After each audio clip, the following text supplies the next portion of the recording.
Imagina que você vai para a cama, se sente perfeitamente bem, e ainda assim, aquela seria a sua última noite. Não, isso aqui não é filme de terror. Foi a realidade dura de um caso atendido em consultório. Um homem de 68 anos, saudável, ativo, avô de 5 netos, que morreu de um infarto massivo enquanto dormia. A esposa dele encontrou o corpo na manhã seguinte, tranquilo, como se nada tivesse acontecido. E a causa de tudo? Um erro absurdamente comum. Um inimigo silencioso que, de acordo com dados e estatísticas, milhões de pessoas cometem todas as noites sem perceber. Fica comigo, porque nos próximos minutos você vai entender qual é esse hábito perigoso, por que ele vira uma bomba relógio para o coração e para o cérebro. E mais importante, como uma mudança simples, que dá para fazer ainda hoje, pode literalmente salvar uma vida. Ao longo de anos acompanhando pacientes, ficou claro como certos hábitos que parecem inofensivos podem terminar em tragédia. A história desse paciente, vamos chamá-lo de Roberto, para preservar a identidade, não é um caso isolado. Na verdade, é o reflexo de uma crise silenciosa que está acontecendo nos quartos do mundo inteiro. Quando a esposa dele ligou, destruída e sem entender nada, disse: "Eu não entendo." Ele se cuidava, caminhava todo dia, não tinha colesterol alto. Como isso aconteceu? E a resposta não estava na dieta dele, nem no exercício. Estava no jeito que ele passava as noites. A autópsia confirmou: infarto agudo do miocárdio. Mas a raiz do problema, o gatilho que realmente preparou o terreno, era algo que ficou escondido por anos. A respiração dele colapsava repetidas vezes durante o sono, e isso ainda era piorado pela posição em que ele dormia. Um fenômeno que coloca o coração sob um nível de estresse que simplesmente não dá para sustentar. E aqui não é só sobre o que levou o Roberto. O que você vai ver agora são 5 erros noturnos que aumentam de forma dramática o risco de infarto ou de AVC enquanto a pessoa dorme. E sem drama. Para cada erro, existe uma estratégia clara, simples e com base médica para reduzir risco e se proteger. Porque o objetivo aqui não é assustar, é dar ferramenta e conhecimento para que você e sua família acordem em segurança todos os dias. Vamos começar pelo principal erro. O que mais tira vidas em silêncio. A posição que te sufoca sem você perceber. A apneia do sono e dormir de barriga para cima. O primeiro erro, o mesmo que esteve por trás do caso do Roberto, é ignorar os sinais da apneia obstrutiva do sono, principalmente quando isso é agravado pela posição em que a pessoa dorme. Muita gente acha que roncar é normal, que é só chato para o parceiro, mas não passa disso. Só que tem um detalhe que muda tudo. Ronco alto que para de repente e vem acompanhado de pausas em silêncio. Não é normal. Isso é um pedido de socorro. É o corpo avisando que está sufocando. Imagina a cena com clareza. Toda noite, enquanto a pessoa dorme, é como se alguém entrasse no quarto e colocasse um travesseiro no rosto por 10, 20, às vezes 30 segundos. Falta ar. O coração começa a disparar. O cérebro entra em pânico. E bem na hora em que a pessoa estaria prestes a apagar, o corpo dá um tranco, um microdespertar, para respirar de novo. A pessoa acorda assustada, puxa o ar com força e volta a dormir sem lembrar de nada. Agora, imagina que isso não acontece uma ou duas vezes. Acontece 50, 100, em alguns casos, 300 vezes numa única noite. Isso é a apneia obstrutiva do sono. Não é um ronquinho. É uma guerra silenciosa que o corpo trava toda noite, sem que a pessoa perceba. O que acontece dentro do corpo? Quando a pessoa adormece, os músculos da garganta relaxam. Em quem tem apneia, eles relaxam demais. E a via aérea fecha, como se uma porta trancasse a passagem. O ar não entra. O oxigênio no sangue despenca. O cérebro detecta perigo e dispara o alarme. Ele libera hormônios de estresse, como a adrenalina, aquela descarga típica de situação de ameaça. Essa descarga provoca um microdespertar, contrai os músculos da garganta, abre a passagem e a respiração volta. E então, o ciclo se repete. Falta de ar, pânico, microdespertar, a noite inteira. Agora liga isso ao coração e ao cérebro. Cada queda de oxigênio vira uma emergência para o sistema cardiovascular. O coração é forçado a bater mais rápido e com mais força, tentando distribuir o pouco oxigênio que sobrou. A pressão sobe. Se existem 30 pausas por hora, o que já indica apneia severa, isso significa 30 picos de pressão altíssima a cada hora. Em 8 horas de sono, são 240 emergências dentro do corpo em uma única noite. Esse estresse, noite após noite, ano após ano, desgasta tudo. As artérias vão sendo lesionadas, endurecem e ficam mais propensas a formar placas. O músculo do coração enfraquece de tanto trabalhar no limite. O ritmo cardíaco pode ficar irregular, aumentando o risco de arritmias perigosas, como fibrilação atrial, uma das grandes causas de AVC.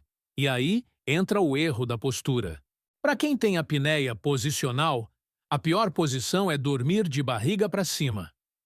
Quando a pessoa deita de costas, a gravidade empurra a base da língua e estruturas da garganta para trás, estreitando ainda mais a passagem de ar. É como jogar gasolina no fogo. Uma apneia leve vira moderada. Uma moderada vira grave e pode ficar realmente perigosa. No caso do Roberto, havia um padrão: ronco forte e hábito de dormir sempre de barriga para cima. A esposa relatou que às vezes percebia que ele parava de respirar, mas os dois atribuíam isso ao cansaço. Eles não faziam ideia de que, toda noite, o coração dele estava passando por uma maratona de estresse extremo. Na última noite, o corpo não compensou como antes, e o coração não aguentou. O que dá para fazer, na prática? Não é para entrar em pânico, é para agir com inteligência. Sinais de alerta que não podem ser ignorados: ronco alto com pausas em gasgos, ou suspiros fortes durante a noite, acordar cansado, mesmo dormindo horas, dor de cabeça, ao acordar sono excessivo durante o dia. O diagnóstico é feito com exame do sono, polissonografia. Não é invasivo e pode ser feito em clínica e, em alguns casos, até em casa. E a medida mais simples que pode ser aplicada ainda hoje: evitar dormir de barriga para cima. A melhor alternativa é dormir de lado. Em muita gente, só isso já reduz de forma enorme, ou até elimina, episódios de apneia. Truques simples para manter a posição: bola de tênis nas costas, costurar em uma camiseta, pijama velho. Se virar de costas, a sensação incomoda e a pessoa volta para o lado quase sem perceber. Travesseiros como barreira. Colocar um travesseiro grande atrás das costas e outro na frente para abraçar, mantendo o corpo estável. Elevar a cabeceira da cama. Levantar alguns centímetros usando calços ou cunha apropriada.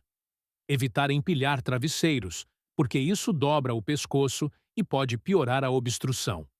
Se for apneia moderada ou grave, o tratamento mais usado é o CPAP, um aparelho que envia fluxo constante de ar por uma máscara e mantém a via aérea aberta.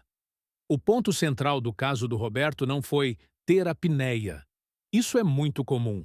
O ponto foi não saber e piorar, noite após noite, dormindo na pior posição possível para ele. A seguir vem o segundo erro noturno: a armadilha das pílulas do sono. O segundo erro é cair na tentação dos remédios para dormir, principalmente benzodiazepínicos. Parece uma solução rápida para um problema desesperador. Mas, em adultos, muitas vezes, é como tentar apagar um fogo pequeno jogando combustível. A insônia dá desespero. Você vira de um lado para o outro. As horas passam, a ansiedade bate porque no dia seguinte o corpo vai estar destruído. Nessa hora, uma pílula prometendo sono profundo parece uma salvação. Só que a realidade é bem mais pesada. Alguns remédios usados para dormir deprimem o sistema nervoso central. Eles desaceleram o cérebro. O problema é que não desaceleram só o cérebro. Desaceleram o corpo, incluindo a respiração. E pensa de novo na apneia do sono. Se já existe uma condição em que a respiração para e ainda entra um remédio que reduz o impulso respiratório, o risco aumenta. As pausas podem ficar mais longas, mais frequentes. E pior, o cérebro pode demorar mais para perceber a falta de oxigênio e gerar aquele microdespertar que salva a respiração. Em outras palavras, o alarme natural do corpo fica mais fraco. Além disso, há evidências associando esses medicamentos a aumento de risco cardiovascular e maior mortalidade. Em pessoas com insuficiência cardíaca, a situação é ainda mais delicada, porque um coração enfraquecido tolera menos quedas de oxigênio. E também existe preocupação consistente sobre impacto cognitivo no longo prazo, com associação a declínio mental e demência em diferentes estudos. Sem falar no risco imediato, quedas, sedação e confusão podem durar até o dia seguinte. Para uma pessoa mais velha, levantar de madrugada para ir ao banheiro com reflexos lentos é caminho rápido para acidente.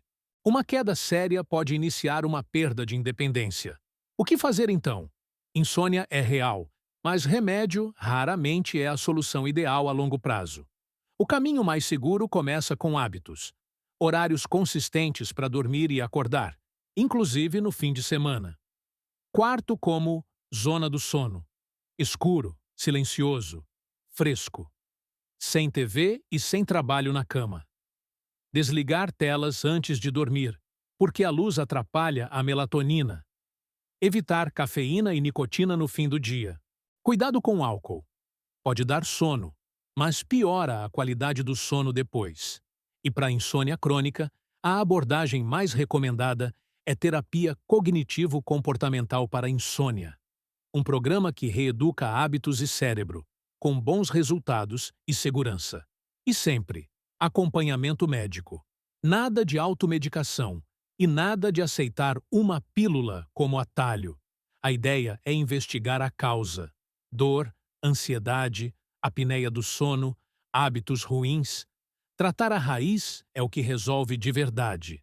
Porque a pílula pode dar sensação de controle, quando no fundo pode estar tirando segurança. Agora vamos para o terceiro erro silencioso. O forno noturno que mexe com sua pressão. A temperatura do quarto. Muita gente subestima isso. Dormir num quarto quente parece só conforto. Mas a temperatura do ambiente afeta diretamente o sistema cardiovascular. Para entrar no sono e manter um descanso profundo, a temperatura interna do corpo precisa cair um pouco. Isso é um sinal para o cérebro desacelerar. Quando o quarto está quente demais, o corpo luta para perder calor. Em vez de relaxar, o sistema de regulação térmica trabalha a noite inteira. A frequência cardíaca pode subir e o organismo fica num estresse leve, mas constante. Resultado: sono quebrado e menos sono profundo. E em pessoas mais velhas ou com problema cardíaco, isso pesa mais. O esforço extra pode causar picos de pressão e arritmias. Não é por acaso que ondas de calor vêm com o aumento de internações e mortes por causas cardiovasculares. E muita coisa acontece durante a noite. Pensa no coração como o motor de um carro. A noite era para ser o momento de esfriar e recuperar. Dormir num quarto quente é manter o motor acelerado. Ele não descansa. Com o tempo, o desgaste aumenta. Como resolver? Busque um quarto mais fresco. Se tiver ar-condicionado, use como ferramenta de saúde. Se não tiver, ventilador e circulação de ar ajudam. Use roupas de cama respiráveis, algodão, linho, porque sintético prende calor. Ventile o quarto quando possível. Pequenas mudanças aqui podem dar ao coração o descanso que ele precisa. Agora vamos para o quarto erro: o banquete noturno que sabota seu coração. Um erro comum é jantar pesado, ou comer demais, perto da hora de dormir. Quando você come muito, o sistema digestivo exige mais sangue e trabalho. O coração precisa continuar bombeando forte, o metabolismo fica ativo. E o corpo não entra no modo descanso. A digestão compete com o sono. Para descansar de verdade, frequência cardíaca, pressão e temperatura precisam cair. Comida pesada atrapalha isso. Consequências: piora do sono e menos sono profundo. Mais refluxo, mais despertares, mais tosse e pressão mais alta durante a madrugada, especialmente perigoso para quem já é hipertenso. Como resolver? Faça a última refeição principal, pelo menos umas 3 horas antes de deitar. Deixe o jantar mais leve do dia. Proteína magra, ramets, verduras, plátnos, porção menor de carboidrato bom. Evite gordura, fritura, muita pimenta e açúcar à noite. Se bater fome, algo leve. Castanhas, iogurte natural pequeno, um chá. Reduza líquidos perto da hora de dormir para não levantar para ir ao banheiro. E observe o efeito. Muita gente percebe diferença enorme no descanso quando ajusta só isso.